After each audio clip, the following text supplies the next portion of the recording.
Louvado seja o nosso Senhor e Salvador Jesus Cristo. Eu venho trazer para você hoje uma palavra que o Senhor colocou no meu coração e que está escrito no Salmo 34, versículo 8, que diz: Provai e vede que o Senhor é bom. Bem-aventurado o homem que nele confia. Olha, por mais que as coisas pareçam difíceis, nunca deixe o desânimo tomar conta de você. Ainda que tudo esteja indo de mal a pior e você não consegue enxergar uma saída, não jogue a toalha, não desista, busque a face do Senhor. As pessoas corajosas não se acovardam quando a luta fica feia. Pelo contrário, elas tiram forças de onde menos se espera. Quem é de Deus sempre vence, não importa a luta e nem contra o que temos que lutar. Todas as pessoas que andaram com Deus no passado, nos tempos bíblicos, não se acovardaram quando foram colocados frente a frente com o inimigo e não retrocederam diante das suas ameaças. Muito pelo contrário, elas ficaram firmes, acreditando que Deus iria cumprir a sua palavra e fazer conforme ele havia prometido. E foi assim com Davi diante de Golias, quando o gigante Golias desafiava Israel e Davi se predispôs a lutar.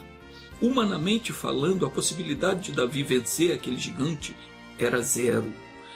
Como é que um garoto de aproximadamente 12 anos, sem nenhuma experiência em batalha, ia enfrentar um gigante de quase 3 metros de altura, o qual havia sido preparado para lutar desde criança?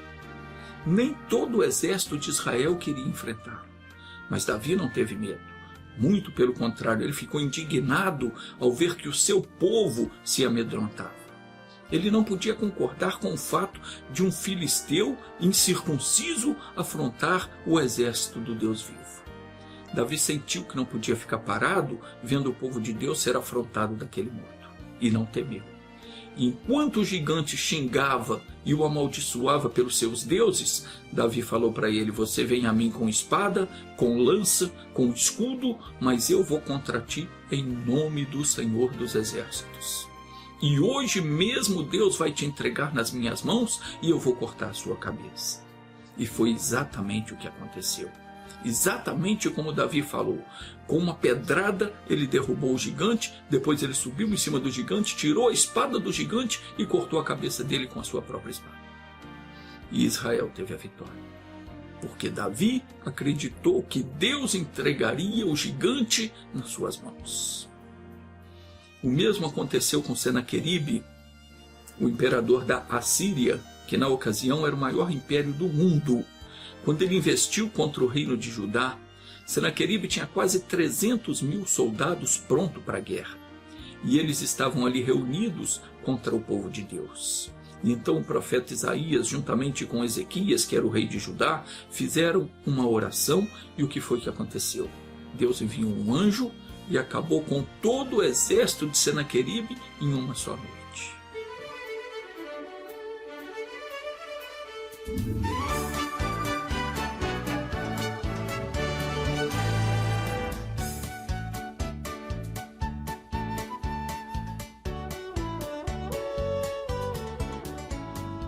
O Senhor Jesus disse em João 6,38, eu desci do céu não para fazer a minha própria vontade, mas sim a vontade daquele que me enviou.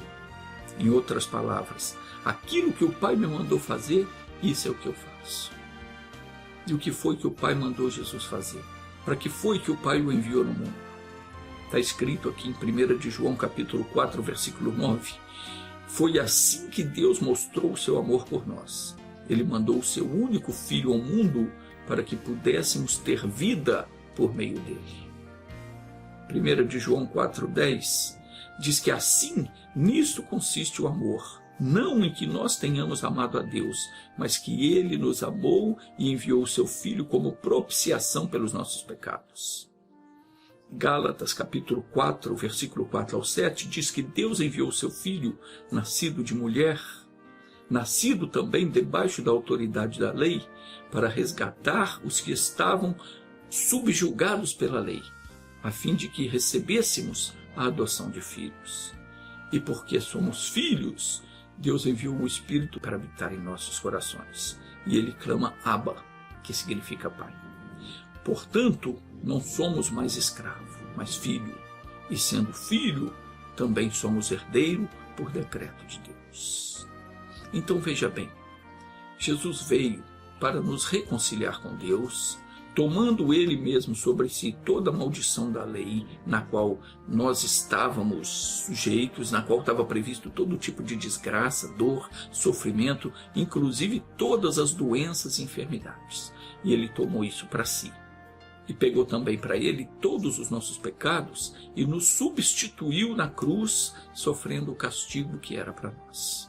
E por que ele fez isso? Porque foi para isso que ele foi enviado ao mundo.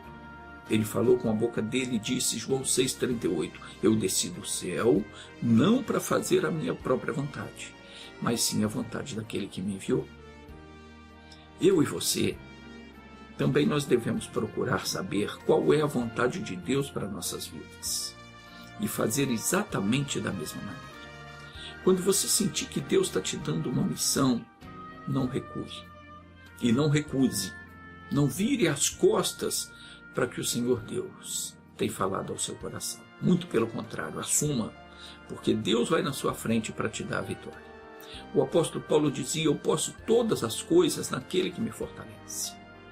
Eu também posso falar a mesma coisa. Você também pode dizer o mesmo. E deve dizer, porque ao confiar no Senhor, você se torna forte e o poder do Senhor fará de você uma pessoa vitoriosa. Mas não vai agora ignorar, inventar coisas e dizer que Deus falou, não. Quando eu digo, se você sentir de Deus, significa que é quando você lendo a Bíblia ou ouvindo a pregação da palavra, você sentir que Deus está falando para você, está te dando uma ordem, uma missão para cumprir. E isso a gente sabe quando Deus fala conosco, porque Ele fala dentro do nosso coração. Vem aquele entendimento, vem aquele sentimento aqui dentro e nós não temos mais dúvida que é Deus falando. Cada coisa que a gente aprende na Bíblia é uma revelação que Deus nos dá. E se nós retermos no coração tudo que nós aprendemos, tudo que nos é revelado, nós nunca vamos haver de tropeçar na vida. O Senhor Jesus Cristo ele fez uma declaração e está escrito no Evangelho de Marcos, capítulo 11, versículo 23. E eu queria chamar a sua atenção para isso, porque muita gente está se enrolando na vida, está entrando em sofrimento, está carregando uma carga pesada porque a pessoa não presta atenção naquilo que ela diz. E ela acaba falando coisas que não devia falar. No Evangelho de Marcos, no capítulo 11, conta que Jesus e os seus discípulos haviam saído da cidade de Betânia e iam rumo a Jerusalém. E no caminho eles estavam com fome, então avistaram uma figueira e Jesus foi ver se tinha figos nela, mas não tinha nada senão folhas. Então Jesus amaldiçoou aquela figueira, dizendo que nunca mais nasceria fruto dela. Já falei sobre essa passagem, mas o que eu quero chamar a sua atenção aqui é para outra coisa. Eles seguiram o caminho de Jerusalém. No dia seguinte, quando voltaram, eles viram que a figueira tinha secado desde as raízes. Então foram falar com Jesus. E então Jesus disse para eles o seguinte, preste atenção agora, Jesus disse, tende fé em Deus. Em verdade eu vos digo, que qualquer que disser a esse monte, ergue-te e lança-te no mar, e não duvidar no seu coração, mas crer que se fará aquilo que diz, tudo o que disser lhe será feito. Observe que Jesus disse, tudo o que disser lhe será feito. Provérbios 18, versículo 20, diz que o homem se fartará do fruto da sua boca. Em outras palavras, você vai arcar com as consequências de tudo que você disser. Se você disser coisas boas, boas coisas vão acontecer. E você será louvado, será honrado por isso. Mas se você disser coisas más, más coisas acontecerão. E você pagará o pato. Como eu disse antes, muita gente está se enrolando na vida, está trazendo problemas para cima de si mesmo, porque fala demais, fala besteira, fala o que não devia falar, confessa a derrota, confessa o fracasso. Tem mãe até que fala contra o próprio filho e diz, esse aí não tem mais jeito. Outros dizem da sua própria situação, diz que não tem jeito, que não dá certo. E muitos até se baseiam a sua vida no que aconteceu com a avó ou com um parente. que teve o mesmo problema, e por isso ela também tem que aceitar que esse ou aquele problema, né? Tem casos de família que a avó teve um problema, a mãe teve o mesmo problema, agora a filha fica com medo de que ela também venha sofrer com o mesmo problema. Tem que parar com isso imediatamente. Se continuar com esse medo, essa cisma vai acabar acontecendo. Tem gente que fica com medo de pegar uma doença. Para com isso. Para de confessar a derrota. Para de ter medo, para de duvidar, porque o amor de Deus não pode ser alvo de dúvida. Você jamais pode duvidar do amor que Deus tem por você. A Bíblia relata o caso de Jó, que por não confiar plenamente em Deus, ele deu chances para que o diabo requeresse o direito de tocar nele. Diz a Bíblia em Jó, primeiro capítulo, no versículo 1 ao 7, que Jó era um homem justo e que respeitava Deus. E Deus havia dado a ele muitas riquezas e muita prosperidade. Jó também tinha 7 filhos e 3 filhas, e frequentemente eles se reuniam para fazer banquete. Sucedia que Jó então levantava de madrugada e oferecia holocaustos pelos seus filhos, porque ele temia no seu coração que talvez eles estivessem fazendo algo que era desagradável a Deus. Então Jó fazia assim continuamente, mas ele fazia isso porque no fundo do seu coração ele temia que um dia o Senhor pudesse deixar de abençoá-lo. Então conta a Bíblia, em Jó, capítulo 1, versículo 8 ao 12, que o diabo disputou com Deus sobre a confiança que Jó tinha no Senhor, dizendo que ele, Jó, só era fiel a Deus porque Deus o havia dado aquilo tudo, mas que se de um momento para o outro o vento soprasse ao contrário, então que Jó ia blasfemar na cara dele. E então aconteceu o que aconteceu. O próprio Jó confessou depois, ele disse, no capítulo 3, versículo 25, ele disse: porque aquilo que eu temia me sobreveio, e o que eu mais receava me aconteceu. Em outras palavras, exatamente aquilo que eu mais tinha medo desabou sobre a minha cabeça, e o que mais me dava medo me aconteceu. Jó sentiu na pele o quanto lhe custou ter medo e duvidar da bondade de Deus. Bom foi que ele não abriu mão da sua fé, e mesmo sem muito entendimento, ele lutou com Deus em oração. Apresentou diante de Deus a sua queixa, procurou se justificar de todos os meios, mas depois ele acabou por ver que ele estava errado em não confiar plenamente no amor de Deus. E Deus, como é infinitamente misericordioso e bom, reverteu o quadro de Jó e lhe restituiu em dobro tudo quanto ele havia perdido. Mas bom mesmo teria sido se ele não desse lugar ao medo em seu coração. Tudo isso poderia ter sido evitado e, quem sabe, ele teria ficado livre de tudo isso que aconteceu. O recado de Deus para você é o seguinte: pare de ser uma pessoa cismada com as coisas. Firme-se cada dia nas promessas de Deus. Encha-se dela. Não duvide nunca do amor que Deus tem por você. Jesus disse em Mateus capítulo 10, versículo 29, o seguinte, preste atenção ao que Jesus disse. Falou Jesus: não se vendem 2 passarinhos por um ceitil? Em outras palavras, o que equivale 2 passarinhos? Não se vende 2 passarinhos por 1 centavo, não vale nada. Aparentemente não tem valor algum. Mas disse ele: nenhum deles cairá por terra sem o consentimento do vosso Pai. Meu querido, minha querida, enfia uma coisa na tua cabeça. Deus está no controle de tudo. Ele é o Senhor. Ele é o Senhor. Nada passa despercebido diante dos seus olhos. Ainda que o mundo vire de cabeça para baixo, Ele sabe tudo, Ele vê tudo e Ele tudo pode. Aconteça o que estiver para acontecer. Deus é poderoso para nos guardar. Jesus disse: até os cabelos da vossa cabeça estão contados. Até isso. Você tem que decidir em quem você quer acreditar. Não se pode ficar com um pé em Cristo e o outro pé no mundo. Ou eu sou de Jesus ou não sou. Você tem que decidir em quem você quer acreditar. Se nas ameaças do diabo ou se naquele que pode todas as coisas. O Senhor Jesus garantiu dizendo: não temais. Bem mais valor tendes vós do que muitos passarinhos.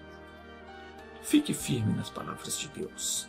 Ao invés de ocupar a sua mente com coisas que andam disseminando por aí para acuar e amedrontar o povo, e sabe-se lá com quais intenções, ao invés de dar lugar ao seu coração para essas preocupações, confesse as palavras de Deus.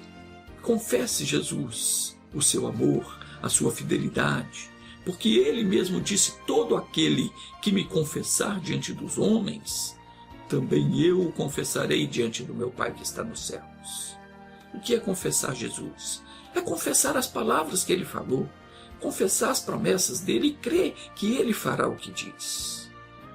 Mas aquele que me negar diante dos homens, disse Jesus, também eu o negarei diante do meu Pai que está nos céus.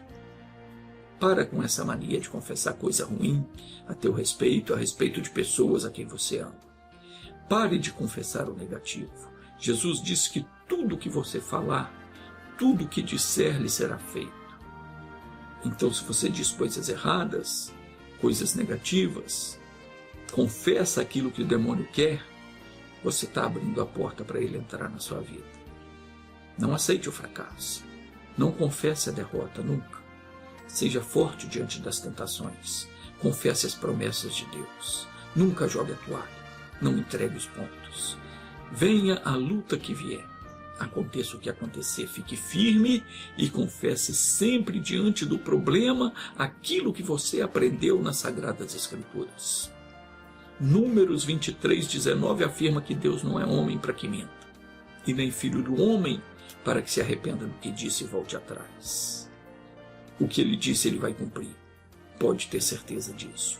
Confie em Deus. Ele mesmo disse no Salmo 50, versículo 15, invoca-me no dia da angústia. Eu te livrarei e tu me glorificarás. Então, sempre que alguma coisa te afligir, te preocupar ou te deixar angustiado, ore.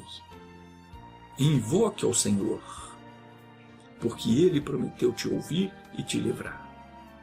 Veja que declaração de fé fez o profeta Abacuque.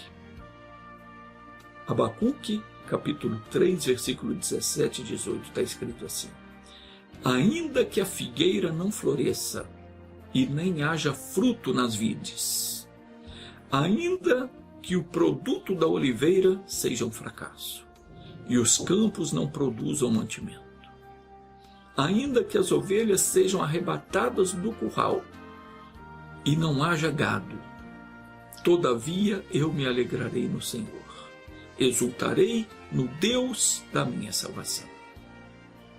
Vamos invocar a Deus agora?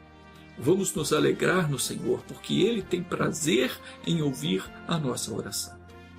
Então feche os olhos, vamos orar. Pai, obrigado pela palavra que nos consola e nos fortalece. Senhor Deus Todo-Poderoso, em nome de Jesus Cristo, eu me levanto agora contra toda a força maligna e opressora que está agindo na vida dessa pessoa que confia em Ti e que está orando comigo. Essa pessoa que está me assistindo em qualquer parte. E eu digo ao Espírito que tem tirado a paz dessa pessoa com dívidas, com desavenças, com enfermidades e com os mais diversos tipos de problemas e preocupações. Em nome de Jesus Cristo, você que está ouvindo a minha voz agora, está amarrado, está expulso dessa vida. Pegue a tua perturbação, a tua preocupação, as dívidas e tudo mais que você tem usado para oprimir essa pessoa e saia dela. Vá embora, não permaneça e não oprima mais. Eu te ordeno, em nome de Jesus Cristo, sai! Vá embora! E você diz amém. Obrigado, Jesus. Graças a Deus.